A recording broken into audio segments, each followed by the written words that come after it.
بسم الله الرحمن الرحیم. السلام علیکم. د ژوند رنګ درنو کتونکو سلامونه، نیکې هیلې او احترامات مې ومنئ. ګرانو مینوالو، سوات ته راغلي یو او د محترم محمد حنیف قیس صاحب سره ناست یو. غواړو چې قیس صاحب زموږ سره لنډه پیژنګلو کړي او د هغې نه وروستو به د قیس صاحب نه کلام هم اورو. قیس صاحب ته د ارواخات ریاض تسنیم صاحب یو دوه شعرونه ډالۍ کومه چې ریاض صاحب وایي: زیان مو لیده خو بیا مو هم د عاشقي کوله، او خلکو پیسې ګټلې مونږ شاعري کوله، او دا هم تاریخ دی چې د ښار نه تر درباره پورې، دا هم تاریخ دی چې د ښار نه تر درباره پورې روغ خلک چپ و او خبره لیونی کوله. قیس صاحب تاسو ته د ژوند رنګ په خپرونه کې ډېر دروند تود او پښتون هرکلی ویم. غواړو چې تاسو لنډه شان پیژنګلو د کتونکو سره وکړئ او د هغې نه وروستو یو څو کلامونه د درنو مینوالو سره شریک کړئ، نو ډېره مننه به وي. بسم الله الرحمن الرحیم. اول خو زه تاسو ته دلته زمونږ کلي ته په راتلو ماله درناوی راکول د شنګلې د جنت نظیر وادۍ نه دلته راغلی، نو تاسو ته په خیر راغلی وایم. خپلو کتونکو اورېدونکو ته، ستاسو د دې پیج، تاسو د دې چینل ټولو اورېدونکو کتونکو ته په دواړه لاسه سلامونه کوم. زه د سوات تحصیل چارباغ د لنډي کلي اوسېدونکی یم، د پرایمري سکول نه ریټایرډ یم. محمد حنیف مې نوم دی، قیس مې تخلص دی، او تر دې وخته مې 4 شعري مجموعې چاپ دي او د ډېرو شعر نظمونو یو کتاب نه لا زیات دي، یو د افسانو د یو کتاب مواد را سره دي،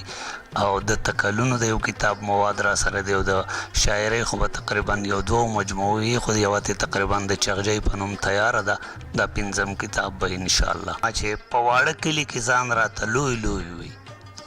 په واړه کلي کې ځان راته لوی لوی وي، خو په ښار کې یم بیا زه لکه خسنی، او خیال کې ځان په شاعرانو کې شمارم، خو خیال کې ځان په شاعرانو کې شمارم، خو حقیقت کې یم زه د شعر چڼی، او زړه ما څه لپاره وې پهلوانۍ ته، زړه ما څه لپاره وې پهلوانۍ ته، ما ته نه ګورې چې یم نری مشکنی. دا د هغه وخت د خپل دغه احساسات دي چې زمونږ عمر، زمونږ علم، زمونږ پوهه لا د دې نه ده چې پخو شاعرانو کې شمار شو. بهرحال یو منډه ده، د شاعرانو سره روان یو. دا یو غزل خو د ستاسو په فرمایش به دا زوړ غزل دی، دا به درته ووایم چې دی زمونږ واکې د بل دی، دې زیږي ته ته زیږی وې، دی زمونږ واکې د بل دی، دې زیږي ته ته زیږی وې، مونږ یې ګل پسې ړانده کړو، دې سپرلي ته ته سپرلی وې، او غوټې نشي پې مالک ته او غالب غاصب ته نشي غوټه، غوټې نشي پې مالک ته او غاصب ته نشي غوټه، که هر څومره سور او سپین دی، دې تندي ته ته تندی وې. او بل شعر دی چې نه یې قدر د ژوندوز ده، نه د ژوند سندرې وایي، نه یې قدر د ژوندوز ده، نه د ژوند سندرې وایي، دا د ژوند په اوږو بار دی، دې ژوندي ته ته ژوندی وې. او بل شعر دی چې نه تې تاو درنه شړۍ ده، نه یې سوز د شپېلۍ زده دی، نه تې تاو درنه شړۍ ده، نه تې سوز د شپېلۍ زده دی، په کنډک پسې که ګرځي دې شپنکي ته ته شپنکی وې. او بل شعر دی چې ما د نوي سپرلي زیری څه په مینه پتا وکړو، ما د نوي سپرلي زیری څه په مینه پتا وکړو، ته ایله راته مسکی شوې، دې ناري ته ته ناری وې. او بل شعر دی چې نه یې سمه ناسته پاسته، نه د یار نه د اشنا دی، نه یې سمه ناسته پاسته، نه د یار نه د اشنا دی، دی که هر څه ځان ته وایي، دې سړي ته ته سړی وې. او بل شعر دی چې نه پتا د خندا کرښې، نه دې خلک په ژړا کړل، نه پتا د خندا کرښې، نه دې خلک په ژړا کړل، هسې پټ په کپانه شوې، دې مرګي ته ته مرګی وې. نه پتا د خندا کرښې، نه دې خلک په ژړا کړل، هسې پټ په کپانه شوې، دې مرګي ته ته مرګی وې. او نه ګرمي پکې د مینې، نه جذبه پکې د ذکر، نه ګرمي پکې د مینې، نه جذبه پکې د ذکر، یو قیدي دی په سینه کې، دې زړګي ته ته زړګی وې. او څه خوی بوی یې پکې نشته، خپله لارې د پرېښودې، څه خوی بوی یې پکې نشته خپله لارې د پرېښودې تش سټوکی یې ببر دی دې زمري ته ته زمری وی او مقطع ده چې که دا کلی دی نن کلی دا د قیس په سر دی کلی که دا کلی دی نن کلی دا د قیس په سر دی کلی که دا یو سړی تیلر کې دی لنډي ته ته لنډی وی دا خو مې نوی غزل لیکلی دی فرات عباس صاحب اوس مې ولیکو لا فیار کړی مې نه دی خدای خبر څنګه وایي یو شعر پکې پړه کې بل هغه به پکې اضافه بیا وروسته کومه لا خیال دی پړه کې چې تا را غورځولم خو زه بیا راپاڅېدم تلم تا را غورځولم خو زه بیا راپاڅېدم تلم زه د خپل منزل په قدر دومره پوهېدم تلم تا را غورځولم خو زه بیا راپاڅېدم تلم زه د خپل منزل په قدر دومره پوهېدم تلم او نن یې راته وې ډېر انتظار خوړلی راشه خیر نن یې راته وې ډېر انتظار خوړلی راشه خیر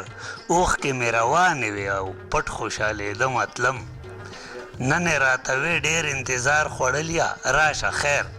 اوښکې مې روانې وې او پټ خوشحالېدم تلم او ډېرې که خطرې وې خو امکان د رڼاګانو و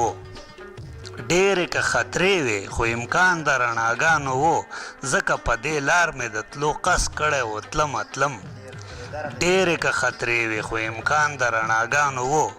ځکه په دې لار مې د تلو قص کړی و تلم تلم او نسل به زما د دې عمل په سوري خوب کوي نسل به زما د دې عمل په سوري خوب کوي زه چې د تیارو سره بې درده جنګېدم تلم نسل به زما د دې عمل په سوري خوب کوي زه چې د تیارو سره بې درده جنګېدم تلم او ته ما یروې چې پکې اور بل دی ستی به شې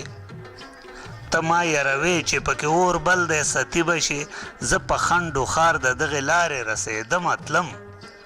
ته ما یروې چې پکې اور بل دی ستی به شې زه په خنډ و خار د دغې لارې رسېدم تلم او تا د مایوسۍ قصې کولې ما وې څه کړی تا د مایوسۍ قصې کولې ما وې څه کړی قیسم په لیلا پسې به تا ستانه پټېدم تلم او دا یو شعر پکې بل و چې د مقطع نه بعد مې لیکلی دی چې دا سړی رښتیا وایي که نه دی د تورمخو یار دا سړی رښتیا وایي که نه دی د تورمخو یار د پسې چې تلم پټال د فکر زنګېدم تلم ډېره مننه الله ښه ساته قیس صاحب ستاسو ډېر زیاته مننه کوو چې وخت هم راکړو زموږ سره خپرونه کې کېناستی او الله پاک دې تاسو له نور هم توان راکړي چې د پښتو د ادب خدمت وکړئ او موږ دعاګانې دي چې الله پاک دې تاسو له ډېر عمر راکړي او الله پاک دې تاسو ژوندي ساتي